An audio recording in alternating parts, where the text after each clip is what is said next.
Hello, welcome friends.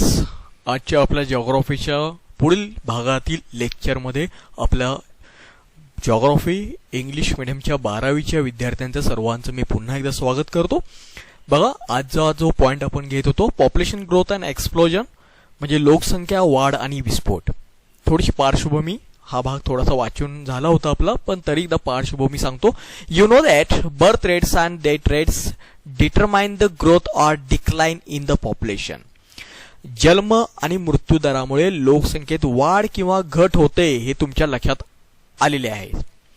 Based on this notion, try to complete the table 1.5 where different combination of birth rates and death rates are given. तर यावर आधारित जो 1.5 चा तक्ता आहे, ज्या तक्त्यामध्ये जन्मदर आणि मृत्यूदर वेगवेगळ्या स्थितीत दाखवलेला आहे, त्यावर तुम्ही चर्चा करायची आहे. बघा काय म्हटलंय, discuss the class and complete the table, म्हणजे त्यावर तुम्ही चर्चा करायची आहे आणि तो तक्ता पूर्ण सुद्धा करायचा आहे. One has been done for you as an example. तशा प्रकारचं एक उदाहरण पण तुमच्या समोर हे ठेवलेलं आहे.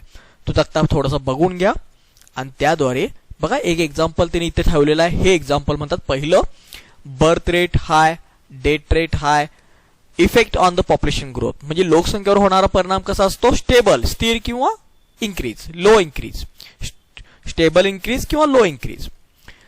बर्थ रेट जर हाय असेल आणि डेथ रेट इन्क्रीज असेल तर पॉप्युलेशन इन्क्रीज असणार. बघा, बर्थ रेट हाय आणि डेथ रेट लो असेल तर काय असणार, बर्थ रेट डिक्रीजिंग असेल आणि डेथ रेट लो असेल तर काय असेल, आणि birth rate low and death rate also low, effect on population काय असणार आहे. अशा प्रकारे ते आपल्याला एक्सप्लेन करायचं आहे. आपण आता पुढच्या पेजवर जाऊया, जे पेजचे नंबर आहे 9 नंबर पेज. 9 नंबर पेजवर जिओग्राफिकल एक्सप्लेनेशन, म्हणजे भौगोलिक स्पष्टीकरण. पहा, generally a country experience various stages in population growth. बघा, आपण मागच्या तासाला मी मागील लेक्चरला तुम्हाला बोललोच होतो की प्रत्येक देश लोकसंख्या वाढीचे विविध टप्पे अनुभवत असतो. It never experience the same rate of growth or decline. तर प्रत्येक वेळी प्रत्येक देश जो अनुभव घेत असतो त्यावेळी प्रत्येक वेळी देशात तोच जन्मदर किंवा मृत्यूदर राहत नाही.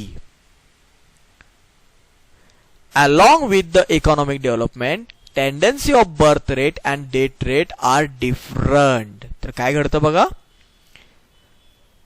प्रत्येक वेळी देशात जन्मदरानंतर मृत्यूदर तोच राहत नाही, त्यामुळे लोकसंख्या वाढ किंवा घट यांचा दर कधीही समान राहत नाही. Hence growth rate of population also various. म्हणजे काय होणार आहे बघा, काय म्हटलं होतं त्यांनी, परत सांगतो, growth rate of population also various, म्हणजे जो रेट असतो ग्रोथचा पॉप्युलेशनचा तो सुद्धा विविध प्रकारचा असतो. The theory of demographic transaction is based on the population tends of country with time. आणि बघा, आर्थिक विकासाबरोबरच जन्मदर आणि मृत्यूदरही फरक होताना दिसतो. यावर लोकसंख्या संक्रमण सिद्धांत मांडला गेलाय. पहा, the theory of demographic transaction is based on the population tendency of country with time. म्हणजे लोकसंख्या संक्रमणाचा सिद्धांत जो मांडला गेलेला आहे तो लोकसंख्या संक्रमणाचा सिद्धांत हा आर्थिक विकासाबरोबर जन्मदर आणि मृत्यूदरातील फरकही आपल्याला दाखवतो. तर पहा, according to this theory a country passes through different stages of population growth. It may take several year to pass through a stage. They are as follows.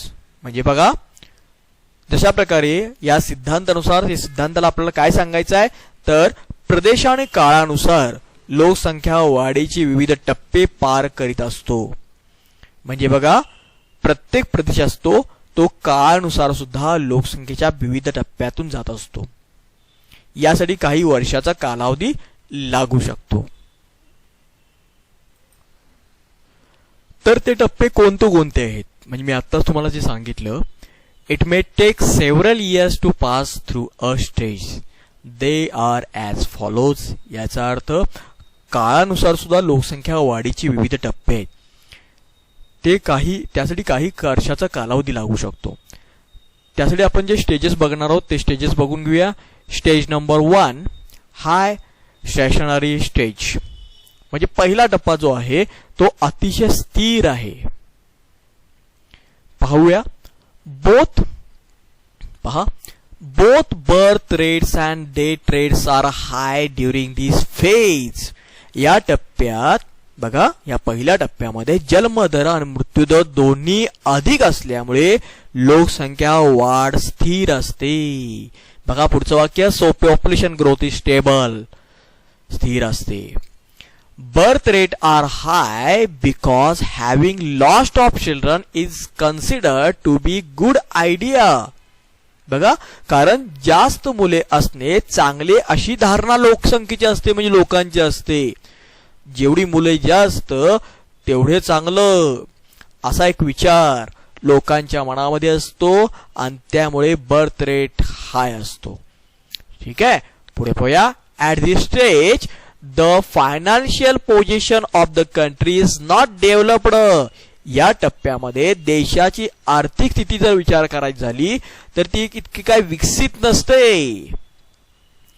It is dependent on agriculture or similar primary occupation. म्हणजे या टप्प्यामध्ये देश जो विकसित नसतो, देशाची अर्थव्यवस्था जी आहे ही अर्थव्यवस्था कशी असते बघा, एकतर शेती किंवा तत्सम म्हणजे त्याच प्रकारच्या म्हणजे शेतीवर आधारित प्राथमिक व्यवसायामध्ये गुंतलेली असते किंवा अवलंबून असते. बरोबर आहे.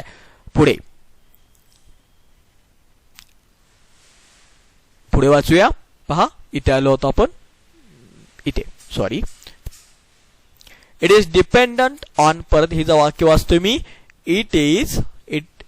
At this stage, the financial position of the country is not developed. It is dependent on agriculture or similar primary occupation. People engaged in secondary and tertiary activities are negligible. म्हणजे बघा, तुलना जर केली आपण तर तुलनेमध्ये, एक मिनिट, तुलनेमध्ये पुढे पाहूया आपण. Educational opportunities are limited. या टप्प्यामध्ये जर पाहायचं झाल्या तर शैक्षणिक संधी सुद्धा मर्यादित असतात. फर्टॅलिटी रेट्स आर हाय. बघा, फर्टिलिटी रेट्स आर हाय. याचा अर्थ प्रजनन दर सुद्धा म्हणजे अधिक मुलांना जन्म देण्याचा दर सुद्धा अधिक असतो. Families R big. कुटुंबी कशा असतात, मोठे असतात. Science and technology are not developed. या टप्प्यामध्ये बघा, विज्ञान आणि तंत्रज्ञानाचा इतका काय मोठा विकास झालेला नसतो. Low sanitation, high occurrence of contagious disease, lack of medical facilities and malnutrition are responsible for high death rates. बघा, वैद्यकीय सुविधा इतक्या पुरेशा नसल्यामुळे, विज्ञान तंत्रज्ञानाचा इतका मोठ्या प्रमाणात विकास न झाल्यामुळे स्वच्छतेचा अभाव असतो, वैद्यकीय सुविधांचा अभाव असतो, संसर्गजन्य रोगांचा जास्त प्रादुर्भाव असतो आणि त्याचबरोबर कुपोषण यामुळे सुद्धा, या सगळ्या गोष्टींच्यामुळे सुद्धा मृत्यूचं प्रमाण जास्त असतं. जशा प्रकारे या काळामध्ये लोकसंख्येचं प्रमाण जास्त असतं तसं मृत्यूदराचं प्रमाण जास्त असतं. पुढे पाहूया. At present no country falls in this category. आत्ताच्या काळाचा, सद्य परिस्थितीचा जर विचार केला, सद्यस्थितीचा, सध्याच्या काळाचा जर विचार केला तर कोणताही देश या टप्प्यात राहिलेला नाहीये. म्हणजे जगातला कोणताही देश या टप्प्यामध्ये नाहीये आता सध्या. आता आपण स्टेज नंबर 2 कडे येऊया. That is early expanding stage. म्हणजे ह्याला म्हणतात दुसरा टप्पा, प्रारंभीच्या काळाचा विस्तारणारा टप्पा. बघा, प्रारंभी म्हणजे सुरुवातीच्या काळाचा विस्तारणारा टप्पा. Technological expansion of science occur and development starts. या काळामध्ये काय होतो, थोडाफार विज्ञानाचा प्रसार व्हायला लागतो, अंतर्ज्ञानाचा विकास व्हायला लागतो आणि त्यामुळे वैद्यकीय आणि आरोग्यविषयक सेवांचा विस्तार व्हायला सुरू होतो. बघा, therefore medical and health care service start expanding. म्हणजे मी आता तुम्हाला सांगितलं की या गोष्टींच्यामुळे काय होतं, तर वैद्यकीय आणि आरोग्य विषयक सुद्धा सेवांचा विस्तार व्हायला लागतो. Export are underway to control and combat disease. बघा काय होतं, export are underway to control and combat disease. याचा अर्थ रोगराईवर, म्हणजे विविध प्रकारचे या काळामध्ये रोग असतात, निर्माण झाले असतात किंवा येऊ घातलेले असतात, या रोगराईवर मात करण्यासाठी किंवा त्यांना नियंत्रण करण्यासाठी प्रयत्न सुरू झालेले असतात. त्यामुळे काय घडतं बघा, this leads to a reduction is mortality. त्यामुळे बघा मृत्यू दर घटायला सुरू होतो. त्याचा परिणाम असा घडतो की मृत्यूदर सुद्धा घटायला लागतो. But the birth rate is constant. पण या काळामध्ये जन्मदर तर स्थिर असतो. As a result the population growth rapidly. आणि त्याचा परिणाम होतो, लोकसंख्या झपाट्याने वाढायला लागते. Production in agriculture and industry increase. बघा या काळामध्ये शेती आणि उद्योगातील उत्पादन वाढायला लागतं. Transportation network increasing. वाहतूक व्यवस्थित वाढवते, वाहतुकीच्या जाळ्यांची वाढ होते. Export to control the population are launched. त्याचबरोबर लोकसंख्या नियंत्रणासाठी प्रयत्न सुद्धा सुरू होतात. त्यानंतर पाहूया पुढे, export to control the population are launched. The developing countries with high population are currently undergoing this phase. तर बघा, जे आत्ताच्या काळामध्ये विकसित देश आहेत, विकसनशील देश बघा आत्ताच्या काळात डेव्हलपिंग कंट्रीज म्हणजे विकसनशील देश, म्हणजे अधिक लोकसंख्या असणारे विकसनशील देश सध्या या टप्प्यातून जात आहेत. हे चांगलं लक्षात ठेवा. तर पुढे पाहूया, this stage is also known as population explosion phase. आणि जो हा टप्पा आहे हा सर्वाधिक वाढ असल्यामुळे याला लोकसंख्या विस्फोटाचा टप्पा सुद्धा म्हणून ओळखतात. तर पुढे आपल्याला काही एक्झाम्पल दिल्यात. कंट्री लाईक कांगो, बांगलादेश, त्यानंतर युगांडा आणि नायजर. हे जे देश आहेत हे कुठल्या टप्प्यामधून जात आहेत, ते दुसऱ्या टप्प्यामधून जात आहेत, फेज 2 मधून जात आहेत. ते लक्षात ठेवले पाहिजे. आता आपण बघणार आहोत stage number 3, late expanding stage, ज्याला आपण म्हणतो नंतरच्या काळात विस्तारणारा. लेट एक्सपांडिंग स्टेज म्हणजे नंतरच्या काळात विस्तारणारा. तर पाहूया, the reduced death rate in the second stage is still decreasing in the stage 2. दुसऱ्या टप्प्यात कमी झालेला जो मृत्यूदर आहे बघा, पहिल्या टप्प्यात जरा मृत्यूदर जास्त होता, दुसऱ्या टप्प्यात जरा कमी झाला होता, तो या टप्प्यामध्ये आणखी कमी होतो. Birth rates are also decreasing now. पण ह्या टप्प्यामध्ये फक्त मृत्यूदर घटत नाही तर जन्मदरही कमी होऊ लागतो. This reduces the rate of population growth. काय होतं बघा, ह्याचा परिणाम असा होतो बघा, लोकसंख्या वाढ जी घडलेली असते तो लोकसंख्या वाढीचा दर सुद्धा कमी होतो. but the population is still growing because birth rate are higher than death rate. पण तरी सुद्धा विचार केला म्हणजे मृत्यूदर जरी कमी झालेले असले तरी सुद्धा बघा त्याच्या तुलनेत जन्मदर हा मृत्यूदरापेक्षा अधिक असतो. म्हणजे लोकसंख्या वाढत राहणार आहे. बरोबर आहे. As the process of the country is accelerating, the income of people of the countries above the subsistence level. त्यामुळे काय होतं, देशाच्या प्रगतीचा वेग वाढत असल्याने देशाची लोकांचे उत्पन्न उदरनिर्वाहासाठी लागणाऱ्या उत्पन्नापेक्षा जास्त असते. मी पाय सांगितलं परत समजून घ्या.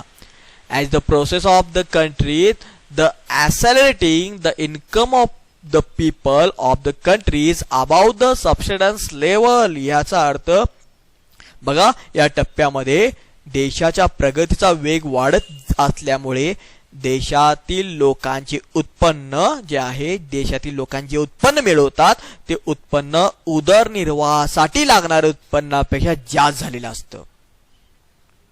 आणि त्यामुळे काय घडतं बघा, त्यांचं उत्पन्न जास्त वाढल्यामुळे तर काय घडतं, their standard of living is elevated. याचा अर्थ त्यांची राहणीमान सुद्धा उंचावलेली असते. Poverty is decreasing. बघा, पॉवर्टी घटलेली असते. म्हणजे पॉवर्टी याचा अर्थ आपल्याला समजून घ्यायला हरकत नाहीये की त्यांचे राहणीमान उंचवते आणि गरिबी कमी झालेली असते, कमी होत असते. आणि पुढे आपण बघूया, poverty decreasing, use of technology is seen to expand, secondary and territory activities expand. बघा, तंत्रज्ञानाचा विस्तार आणि उपयोग वाढलेला असतो किंवा दिसतो. द्वितीयक व तृतीयक व्यवसायांचा विस्तार होतो या काळामध्ये. द्वितीयक आणि तृतीयक व्यवसायांचा विस्तार या काळात झालेला असतो. Education level of the population also increase. या काळातील लोकसंख्येची शैक्षणिक पातळी सुद्धा उंचावलेली असते. म्हणजे लोकांचे शैक्षणिक ज्ञान, शिक्षण घेण्याची प्रवृत्ती सुद्धा वाढलेली असते. लोक बऱ्याच प्रमाणात शिक्षण घेऊ लागतात. त्यानंतर काय घडतं बघा, people now know the importance of family planning. आणि या टप्प्यामध्ये म्हणजे स्टेज नंबर 3 मध्ये जो नंतरच्या काळात विस्तारणारा टप्पा आहे, या टप्प्यामध्ये कुटुंब नियोजनाचे महत्व काय आहे, का कुटुंबाचं नियोजन केलं पाहिजे, हम दो आणि हमारा दो ही जी पद्धती आहे, ही संस्कृती आहे, ही का जोपासली पाहिजे, हे लोकांना समजायला लागतं. Countries that are moving towards a developed stage from developing are going through this stage. आणि बघा, कुटुंबाचा आकार राहायला लागतो. तर या टप्प्यामध्ये कुठले देश आहेत, तर ते देश या टप्प्यात आहेत जे विकसनशील टप्प्यातून विकसित टप्प्याकडे जात आहेत. म्हणजे आता जे देश विकसनशील टप्प्यात आहेत आणि ते विकासाच्या टप्प्यात जात आहेत, असे देश या टप्प्यात आहेत. फॉर एक्झाम्पल आपल्याला घेता येईल चायना म्हणजे चीन. त्यानंतरचा तो जे स्टेज आहे, स्टेज नंबर 4, तो आपण पाहणार आहोत, ज्याला आपण म्हणून ओळखतो लो स्टेशनरी स्टेज. याचा अर्थ कमी बदल दर्शवणारा टप्पा. तो पाहूया. तर बघा, यामध्ये सांगितलेलं आहे, the birth rate in the third stage now lowers further. आता ह्या टप्प्यामध्ये काय घडतं, चौथ्या टप्प्यामध्ये, या टप्प्यामध्ये तिसऱ्या टप्प्यातील जन्मदर आणखी कमी झालेला असल्याने राहणीमान उंचावते. The standard of living is very high. बघा पुढचं वाक्य, the birth rate in the third stage is now lowers further, the standard of living is very high. बघा, या टप्प्यात तिसऱ्या टप्प्यातील जन्मदर आणखी कमी झाल्याने, जन्मदर म्हणतोय, तिसऱ्या टप्प्यात जो कमी झाला होता जन्मदर, म्हणजे शैक्षणिक ज्ञानाबरोबर बऱ्याचशा गोष्टी माहीत झाल्यामुळे लोक काय होतात, कुटुंब नियोजन करू लागतात. आणि ह्याचं सगळ्याचं ज्ञान प्राप्त झाल्यामुळे लोक आता आणखी जन्मदर त्यामुळे कमी झालेला दिसायला मिळतो. तर ह्या टप्प्यात आणखी कमी होतो आणि त्यामुळे त्यांचं राहणीमान उंचावतो. पहा, या पुढं काय होतंय, the economic condition of the country and the economic status of the citizen improve a lot. या काळामध्ये देशाची आर्थिक स्थिती आणि नागरिकांची आर्थिक स्थिती अधिक उंचावलेली किंवा सुधारलेली असते. Secondary and territory occupation have a higher share than primary. या टप्प्यामध्ये पहा, द्वितीयक आणि तृतीयक व्यवसायांचा वाटा प्राथमिकपेक्षा अधिक वाढलेला असतो. बघा, प्राथमिक व्यवसायापेक्षा द्वितीयक तृतीयक यांचा वाटा जास्त वाढलेला असतो. म्हणजे जे लोक प्राथमिक व्यवसायात गुंतलेले असतात त्याच्यापेक्षा आता द्वितीयक आणि तृतीयक व्यवसायामध्ये या स्टेजमध्ये जास्त लोक गुंतलेली असतात. The death rate is also very low as the best medical facilities are available. आणि या काळामध्ये बघा, मृत्यूदर घटण्याचं कारण काय, मृत्यूदर पण कमी झालेला असतो, पण मृत्यूदर घटण्याचं कारण आहे की वैद्यकीय सुविधा चांगल्या प्रमाणात, मोठ्या प्रमाणात उपलब्ध झालेल्या असतात. राईट, बरोबर आहे. Epidemic like cholera, plague etc have been eliminated. बघा, या काळात प्लेग सारख्या किंवा पटकी सारखे विविध प्रकारचे ज्या रोग आहेत, साथीचे रोग आहेत, यांचा नायनाट झालेला असतो, त्या संपलेल्या असतात. People are health conscious. लोक बघा या काळामध्ये आरोग्याविषयी जागरूक झालेले असतात. The birth rate is not less than the death rate but is almost the same. बघा काय म्हटलं मी, ते जन्मदर मृत्यूदरापेक्षा कमी झालेला नसतो, पण जवळजवळ सारखाच असतो. परत वाक्य वाचतो, the birth rate is not less than the death rate but is almost the same. म्हणजे मी परत सांगतो, माडेमध्ये जन्मदर मृत्यूदरापेक्षा कमी झालेला नसतो, पण जवळजवळ सारखाच असतो. त्यामुळे काय घडतं बघा, therefore population growth in is minimal. म्हणून काय म्हटलेलं आहे, लोकसंख्येची जी वाढ असते, लोकसंख्येची वृद्धी असते, ही फार कमी असते, अत्यल्प म्हणलेलं आहे. For example, developed countries like USA are going through the stage. म्हणजे एक उदाहरण दिले, अमेरिकेची संयुक्त संस्थाने या विकसित देश, म्हणजे हा विकसित देश या टप्प्यातून जात आहे. जो अमेरिका आहे तो विकसित देश आहे, विकसित देशामध्ये त्याला गणलं जातं. तर या चौथ्या टप्प्यातून स्टेज नंबर 4 मधून, म्हणजेच काय, लो स्टेशनरी स्टेज, ज्याला मराठीमध्ये आपण कमी बदल दर्शवणारा तक्ता म्हणून ओळखतो, त्यामधून जात आहे. आता आपण जो तक्ता बघणार आहोत, आय थिंक माझ्यामध्ये लास्ट स्टेज आहे ती स्टेज नंबर 5, डिक्लाइन स्टेज. 5वा टप्पा जो ओळखला जातो ऋणात्मक वाढीचा टप्पा किंवा घटणारा टप्पा. The birth rate is very low and almost equal, इथे येऊया, the death rate. बघा या टप्प्यामध्ये काय असतं, जन्मदर खूप कमी होऊन मृत्यूदराशी समान होतो. आणि काय घडतं बघा, population growth is minimal or in some countries could be negative. तर त्यामुळे लोकसंख्या वाढ एकतर अत्यल्प असते, कमी असते, किंवा काही देशामध्ये जन्मदर मृत्यूदरापेक्षा कमी होऊन लोकसंख्या घट होऊ लागते. The population may be reduce because of higher mortality. बघा मी आता सांगितलं, काही देशामध्ये जन्मदर मृत्यूदरापेक्षाही कमी होऊन लोकसंख्येमध्ये घट होऊ लागतं.